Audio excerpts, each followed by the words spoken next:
یہ چیز اللہ کو ناپسند ہے. تو انسان عاجزی اختیار کرنے والا ہو, تکبر سے بچنے والا ہو, وہ انسان اللہ کے خاص بندے ہوتے ہیں. اللہ کے یہاں ان کا ایک مقام اور مرتبہ ہوتا ہے. دوسری صفت اللہ نے بیان کروائی ہے, وَإِذَا خَاطَبَهُمُ الْجَاهِلُونَ قَالُوا سَلَامًا.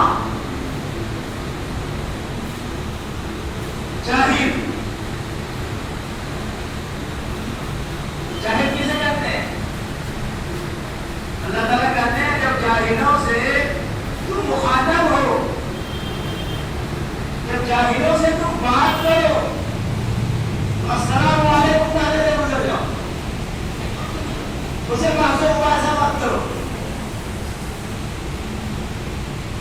بہت سارے لوگ ملے ہی کہا جاہل کسے کہتے ہیں؟ پہلے یہ سمجھ لیں, ایک جاہل تو وہ ہے جو عالم کے بدلے مقابل ہے. عالم جو دین کا علم رکھنے والا ہو.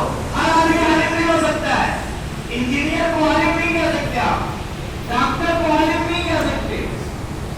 جو شریعت مطہرہ دین اللہ کا علم رکھنے والا ہو وہ عالم کہلاتا ہے. اچھا,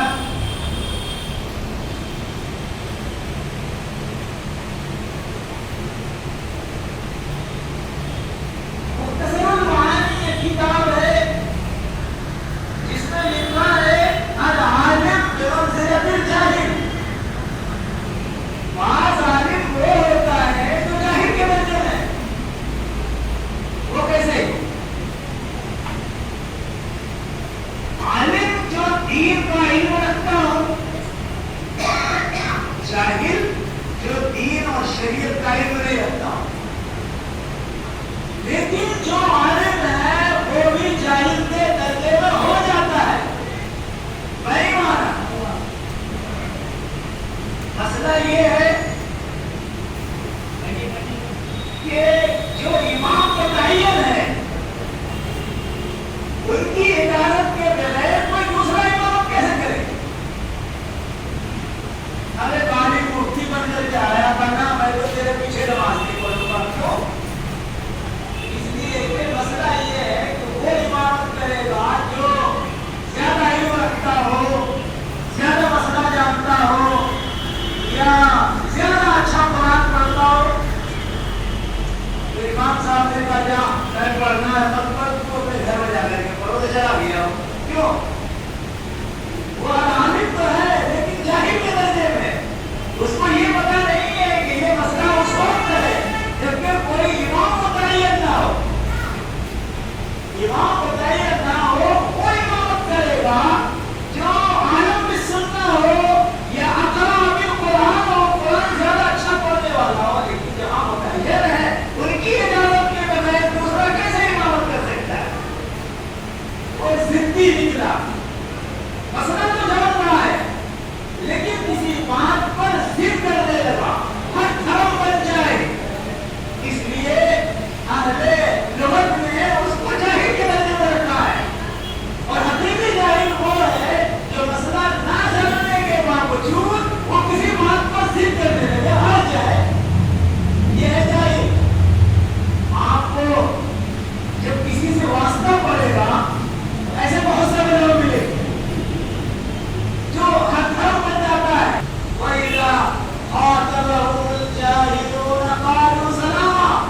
کچھ لوگوں کی عادت ہوتی ہے نہیں ہم تو منوا دے رہے ہیں.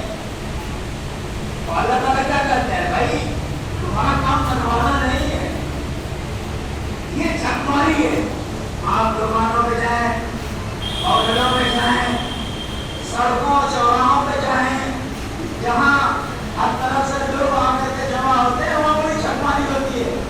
چھپماری صرف دنیا کے معاملے میں نہیں ہوتی, دین کے معاملے میں ہوتی ہے. تھوڑا سا مسئلہ یوٹیوب پر دیکھ لیا بس چھپماری شروع ہو گئی, بحث و مباحثہ شروع کر دیا. یہ بحث و مباحثہ کرنا, چھپماری کرنا, کسی بات پر تعالیٰ کہتے ہیں وَإِذَا خَاطَبَهُمُ الْجَاهِلُونَ قَالُوا سَلَامًا. جب کسی جاہل سے، ناواقف سے یا کسی بات پر ضد کرنے والا واقف بھی ہو سکتا ہے. کوئی ضروری نہیں ہے کہ عالم دوسرے عالم کی بات کو قبول ہی کر لے.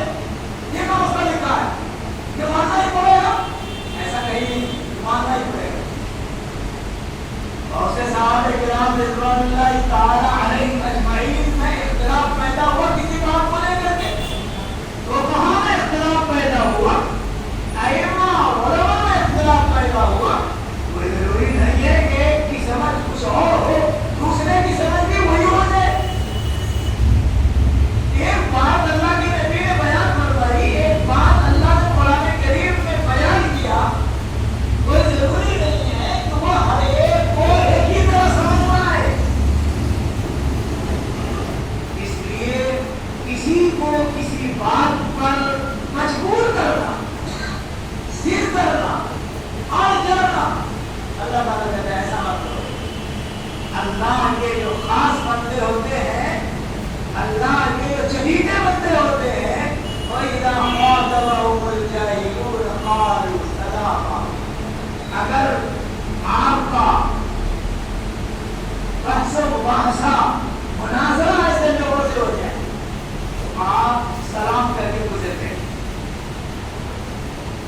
بحث و مباحثہ کرنا، المیرا جھگڑا کرنا کسی بات پر، جو عام طور پر بڑا سے بڑا کا مناظرہ ہو رہا ہے، اس میں